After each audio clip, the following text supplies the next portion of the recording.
بہت بہت شکریہ ظفر بلوچ صاحب ہمیں جوائن کرنے کے لیے۔ ظفر بلوچ صاحب، اس وقت لیاری کی کیا تازہ ترین صورتحال ہے؟ جی بہت شکریہ۔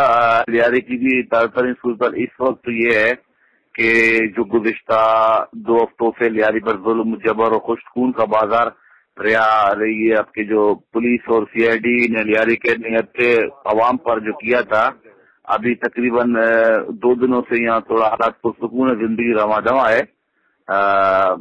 دیکھتے ہیں انشاءاللہ اس امید کے ساتھ، آئی ہوپ کہ یہ سکون اور امن چین لیاری کے نصیب میں ہو اور تو بھی کنٹینیو رہے۔ ٹھیک ہے، لیکن رحمان ملک صاحب کا بیان تھا کہ انہوں نے ہیومینیٹیرین گراؤنڈز پہ فی الحال ملتوی یہ کر دیا ہے، لیکن یہ سلسلہ ختم نہیں ہوا ہے۔ اس بیان کے اوپر آپ کیا کہیں گے؟ دیکھیں جی، سب سے پہلی بات تو یہ ہے رحمان ملک صاحب کی کوئی کریڈیبلٹی نہیں ہے۔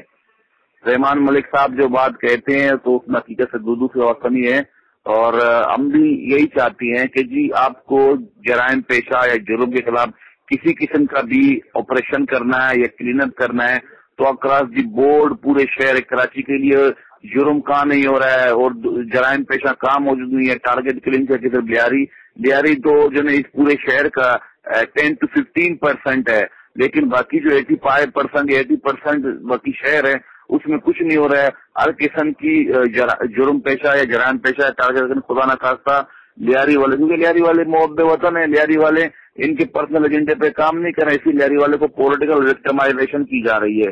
ٹھیک، ظفر بلوچ صاحب، پی ایم ایل این نے آپ کی طرف تھوڑا سا ہاتھ بڑھایا ہے دوستی کا، اور اے این پی بھی آپ کی حمایت میں کافی بیانات دے رہے ہیں، کیا آپ ان 2 پارٹیز کو جوائن کریں گے؟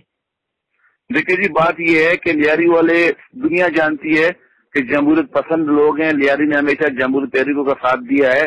لیاری نے ہمیشہ ہر عامر کے خلاف آواز اٹھائی ہے، وہ ایوب خان ہو، یا خان ہو، جنرل ضیاء الحق ہو، جنرل مشرف ہو، اور لیاری نے ہمیشہ جمہوری تحریکوں کا ساتھ دیا جن میں قائد اعظم محمد علی جناح ہو اور فاطمہ جناح ہو، ذوالفقار علی بھٹو، بے نظیر بھٹو، یا ایم آر ڈی میں نواب نصر اللہ خان دوسرے تھی۔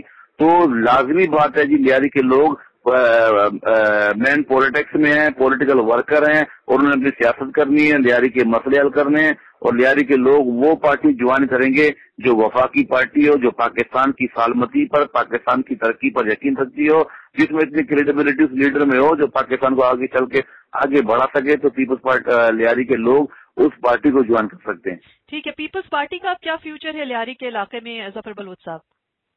دیکھیں جی، بہت افسوس کے ساتھ کہنا پڑ رہا ہے، پیپلز پارٹی کچھ عرصہ قبل لیاری کے لوگوں کے دلوں کی دھڑکن تھی، لیکن پیپلز پارٹی کے دور میں پیپلز پارٹی کے جالوں پر، پیپلز پارٹی کے چاہنے والوں پر، بے نظیر کے مت والوں پر، بے نظیر پر جان نثار کرنے والوں پر ٹینکے چڑھائے گئے، ان کے بچوں پر ٹینک چڑھائے گئے، بختر بند گاڑی چڑھائی گئی، ان کے سینوں میں گولیاں پیوست کی گئی، ان کے مال مویشیوں کو مارا گیا۔ تو اس وقت یہ سچویشن ہے، بہت قابل افسوس ہے کہ پیپلز پارٹی لیاری سے جاتی ہوئی نظر ہمیں آ رہی ہے۔ تو خاص لیکن اس وقت کسی کو فکر نہیں ہے اس کی کہ پیپلز پارٹی کو کس طرح بچایا جائے۔ سب ہر کوئی اپنی کرسی بچانے کے چکر میں، ہر کوئی اپنے منسٹری بچانے کے چکر میں، ہر کوئی اپنے پلاٹ پرمٹ اس کو بچانے کے چکر میں، پیپلز پارٹی بچانے کسی کو فکر نہیں ہے۔ اچھا بلوچ صاحب، ذوالفقار مرزا آپ کے بہت حمایتی ہوتے تھے، اس سارے سلسلے میں وہ کہیں نظر نہیں آیا، آخر اس کی کیا وجہ ہے؟ دیکھیں جی، ذوالفقار مرزا صاحب نے لیاری کا بڑا ساتھ دیا، اور جتنی ان کی کیپیسٹی تھی اس میں انہوں نے بڑا گڈ فارم کیا، اور لیاری والے سمجھتے ہیں آج بھی ان کے دل لیاری والوں کے ساتھ دھڑکتے ہیں، اور لیاری والوں کے ساتھ جنا انہوں نے وہ تحریک شروع کی ہے کہ آج بھلے وہ نہیں ہے لیکن لیاری سے لے کر نیو یارک تک لیاری کے لیے آوازیں اٹھ رہی ہیں اس کی حمایت میں، ناروے ہو، لنڈن ہو، سوئٹزرلینڈ ہو، پاکستان بھر میں ساری حمایت ہو رہی ہے، تو ذوالفقار مرزا کو محسوس نہیں ہو رہی ہے۔ نہیں۔ اچھا ظفر بلوچ صاحب، عزیر بلوچ صاحب کیا گرفتاری دیں گے؟ ابھی بھی وہ اپنے اسی موقف میں ہیں کہ لوگوں کے بھرپور حمایت پہ وہ گرفتاری نہیں دیں گے، کیا کہیں گے وہ آپ اس بارے میں؟ دیکھیں جی، آپ بھی جانتی ہے، دنیا جانتی ہے، یہ جو پولیس اس وقت ان کی کریڈیبلٹی نہیں ہے، وہ پروفیشنل کلر افسران موجود تعینات ہے اس وقت سندھ گورنمنٹ میں، اس میں جب ہم سمجھیں گے کہ پاکستان کی اعلیٰ عدلیہ اتنی مضبوط ہوگی کہ وہ انصاف کر سکے، انصاف ڈلیور نہیں ہو رہا ہے، ان کی باتوں کو گورنمنٹ نہیں مان رہی ہے، تو اس صورت میں لیاری کے لوگ کس صورت میں عزیر بلوچ صاحب کو گرفتاری دینے کے حق میں نہیں ہے۔ جب ہم سوچیں گے کہ رول آف لا اس وقت اس ملک میں مضبوط ہے اور ان کا ہمیں انصاف کی توقع ہوگی، تو ہم بالکل کوئی وقت ضائع کیے بغیر اپنے کو آپ کو پیش کریں گے۔ ٹھیک ہے ظفر بلوچ صاحب، یہ بیانات بھی اخبار میں اٹھے کہ اپنے حمایتیوں کو خوش کرنے کے لیے پیپلز پارٹی نے یہ قدم اٹھایا ہے، آپ اس بارے میں کوئی کامنٹ دیں گے؟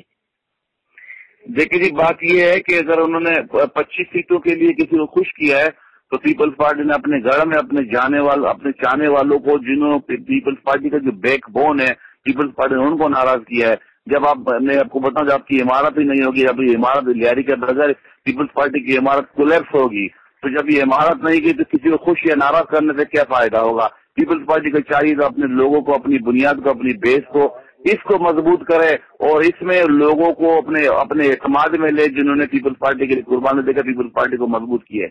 اچھا ظفر بلوچ صاحب، میڈیا میں اس پورے واقعے کی کوریج جاری ہے، گینگ وار کے نام سے اس جنگ کو پکارا جا رہا ہے.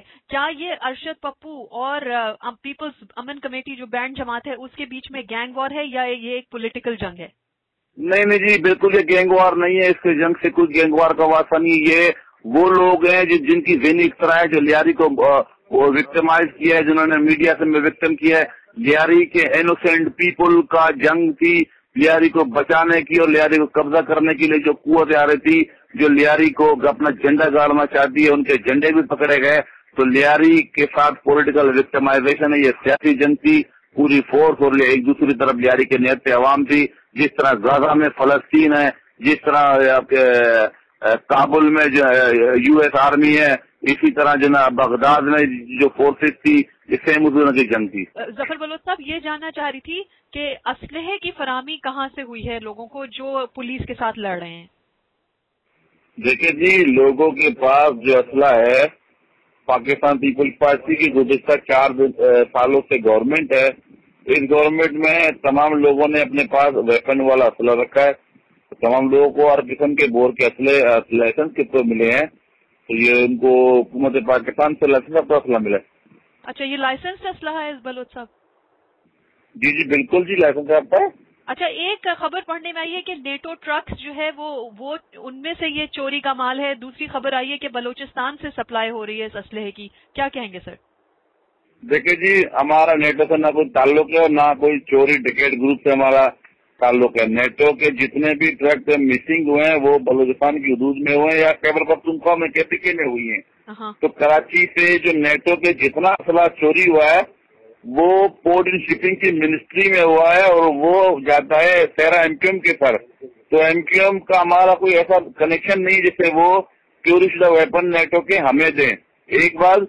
اور دوسری بات، جہاں تک کلعدم BLA کی تعلق ہے جی، تو ہم نے 12 مرتبہ اس کا کنڈیم کیا ہے کہ ہم وہ پاکستان والے لوگ ہیں، پاکستان کی وحدت سالمیت پہ یقین رکھتے ہیں اور ہم ایسے کسی بھی کلعدم سے ہمارا کوئی واسطہ نہیں ہے. ہم پاکستانی ہیں. ہم پاکستانی فورسز کی ہم نے جا بجا اچھے اقدامات کی تعریف کی ہے اور ان کے حق میں ریڈیو نکالی ہیں. تو کسی کلعدم سے نہیں ہے. اور دوسری بات، جو کلعدم BLA کے جو 3 لوگوں کو انہوں نے پیش کیا، گرفتار کیا CID نے، وہ گزشتہ جنوری 18 سے مسنگ پرسن ہے. ان کا کیس بلوچستان ہائی کورٹ میں درج ہے. وہ مسنگ ہوئے ہیں بلوچستان یونیورسٹی سے. تو ان کی جب مسنگ پرسن کا جب ٹرائی کیس چلے گا سپریم کورٹ رجسٹری کوئٹہ میں، تو یہ دودھ کا دودھ پانی کا پانی ہو جائے گا کہ انہوں نے جب ایکسپٹ کیا کہ اس آپریشن میں انہوں نے ہمیں اسلحہ سپلائی کیا ہے اور CID نے ان کی گرفتاری شو کی ہے. تو یہ لوگ گزشتہ 5 ماہ سے مسنگ ہیں. ان کے گھر والوں نے بلوچستان ہائی کورٹ میں ریٹ داخل کی ہے اور مسنگ پرسن کے جو وہ اسپوکس مین نصر اللہ بلوچ، انہوں نے بھی پریس ریلیز جاری کیا کہ یہ لوگ، یہ تینوں تھے، یہ 5 طالب علم تھے، یہ بلوچستان یونیورسٹی سے گزشتہ جنوری 18 سے یہ لوگ مسنگ ہیں. اچھا بلوچ صاحب، ایک بات یہاں جاننا چاہوں گی کہ آپ کے خیال میں بلوچستان کو اس پورے معاملے میں انوالو کرنے کی کیا ضرورت ہے، اگر تو یہ سب کچھ ڈرامہ ہے جو آپ نے جس طرح سے کہا؟ دیکھیں جی، بات یہ ہے، بلوچستان کا بڑا ویری ہارڈ ایشو ہے. تو بلوچستان کو وہ اس لیے انوالو کر رہے ہیں کہ جہاں تک کراچی میں جو کراچی کو علیحدہ صوبہ بنانے کی جو تیاریاں ہو رہی ہیں یا وہ فورسز ہے، فورسز یہ سمجھتی ہیں کہ جی لیاری کے لوگ پاکستان کے دفاع کے لیے ہر اول دستک کردار ادا کریں گے اور کراچی کو صوبہ بنانا یا جینا پور کی سازش کمپلیٹ کرنا یہ پاکستان کی سالمیت کے خلاف ہے. تو ان کو وہاں سے جوڑ دو تاکہ یہ لا انفورسمنٹ، کیونکہ بلوچ اس وقت جو ہے نا ریاست سے ناراض ہے. اور کراچی میں پولیس جو سیاست کو خوش کر رہی ہے، تو ریاست اور سیاست کے بیچ میں بٹوین ہے، ہم دیوار ہے. تو ہم انشاءاللہ ریاست کو بچانے والے ادارے جو ہے نا وہ یہ سمجھتے ہیں کہ ہم حق پر ہیں، اور جو سیاست بچانے والے ادارے ہیں وہ سمجھتے ہیں کہ ہم گینگوار ہیں یا جرائم پیشہ ہیں یا دوسرے لوگ ہیں. تو یہ چیزیں جو ریاست کے جو مالک ہے، جو ریاست کرتا ہے، وہ از انڈرسٹینڈ کہ لیاری